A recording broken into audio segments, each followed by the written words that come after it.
right after I had retired, I went to give blood, and my iron levels were low. So there was a reason for it, because I hadn't been that way for 10, 15 years. So I ended up going to the doctors, and the doctor recommended that I get a colonoscopy, and because I had never had one. And when I had one, it showed that there was a tumor in my colorectal area, about 2.5 to 3 inches in diameter. Initially, I was devastated, because here I thought I had been healthy all my life, because I was an athlete in college, still worked out, and I actually became very depressed. And of course, they wanted me, when I say they, the medical people wanted me initially to go see another doctor right away, and I wasn't real sure what to do. I was actually scared to death, because the word cancer to me at that point, because I had seen some of my family members and some of my closest friends die from cancer, and so initially I felt that that's probably what was going to happen to me, that I was going to die. We have 3 children, and 2 of the kids were very upbeat about it, and our one daughter, who's very close to my wife, was devastated like my wife. My wife was completely devastated, feeling that, you know, here it was, I just retired 2 months ago, and now I've been diagnosed with cancer, so how much longer is she going to have me? So she was pretty devastated too. When I went to get the first diagnosis was actually January 2016. And so when we had that diagnosis done, the doctors sat down with us, and when they told me that they recommended that I had a huge portion of my large intestine taken out to be fitted with a colostomy bag, also that the location of the tumor in my colorectal area, that I probably would never have bladder control again. They recommended that I go through 2 bouts of chemo and 1 bout of radiation to reduce the size of the tumor so that they could do the surgery. I was scared to death. When I heard that, I decided that I wanted to hear somebody else's opinion. So we went to a second cancer institute in March of 2016, and we pretty much had the same diagnosis, if not more. This time they scared my wife a whole lot more than they did the first time. They sat there in front of us and told her that if I did not do what they told me to do, that I would be dead within 6 months. So my wife was initially wanting me to start conventional therapy. I come from a Christian family. And so my wife and I, in the process of trying to come to some answer, we reached out to one of our pastors, and of course we spent some time with him. But the big turnaround for me was at my gym. I had gone to the gym one day to work out, and one of my closest friends came up to me, and we started talking. And I said to him, I said, you know, I have no idea what to do. I said, I want to do what's right, but I said, I have no idea where to go or what to do. And he said to me, have you ever heard about the truth about cancer? And I came back and said, absolutely not. I have not heard about it. Is there truth about cancer? I mean, what is that? So he led me to watch the video series. I went online, started watching them, got extremely hooked into them.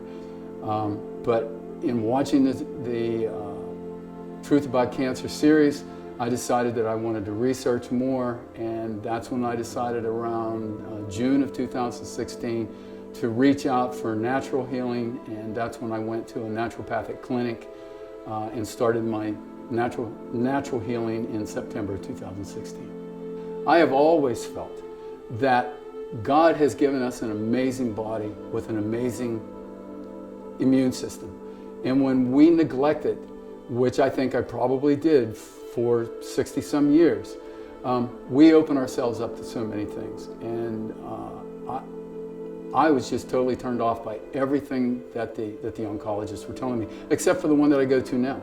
He's been very open. He has done Western research on other things. He has actually changed things in his own clinic since he's taken me on as a client.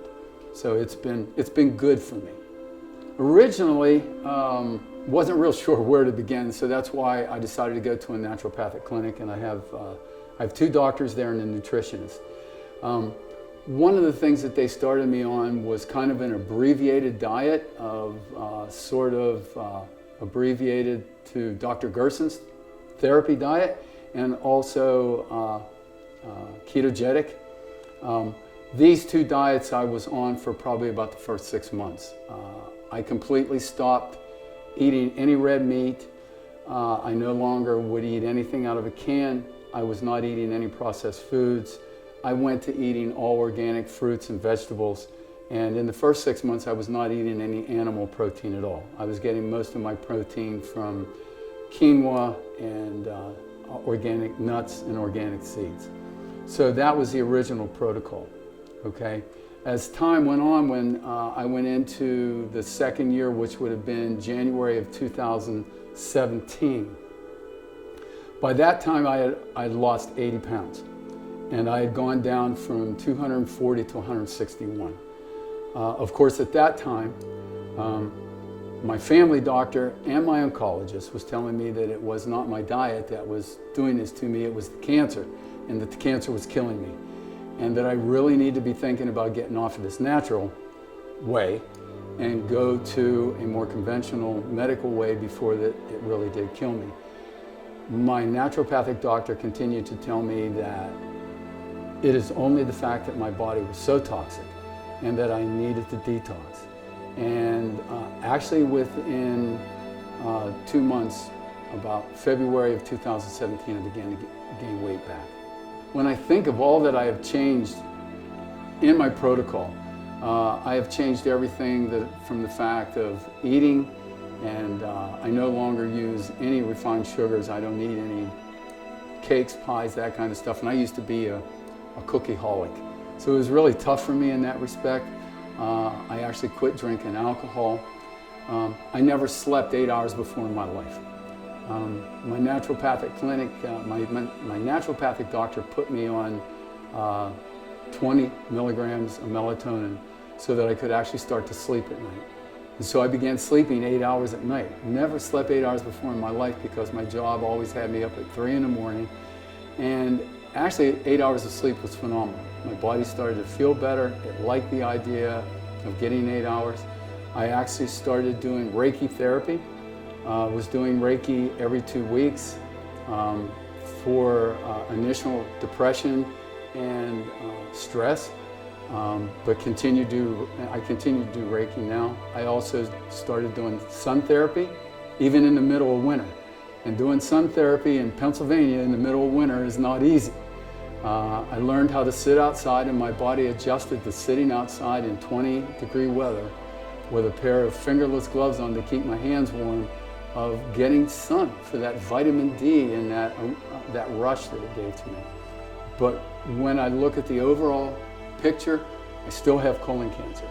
It has, the original tumor that was 3 inches in diameter has reduced down to the size of a dime, that they are now diagnosing it as a small, stable spot. In 2017, I also began using essential oils. I used frankincense and myrrh, and at that time I was also using turmeric, and I used lemongrass and peppermint and cinnamon. Today I do not use turmeric anymore because turmeric was really upsetting my stomach a lot, so we switched to a mushroom powder base, and so I used that. I also believe very much in the fact that when Jesus received the gifts when he was a baby of gold, frankincense, and myrrh, I believe that he got those because he was human and he needed those essential oils to heal his own body. And I felt that if they were good for him, that they would be great for me. And they have been doing wonderful for me. When I look at all the things that I've done, I've probably changed 20 things in my life to beat cancer. And I feel that it has done for me what I needed to do. And I'm excited about the future. I'm excited about where this is leading me. And I'm just really overwhelmed at the way I feel that God has led me through this whole thing.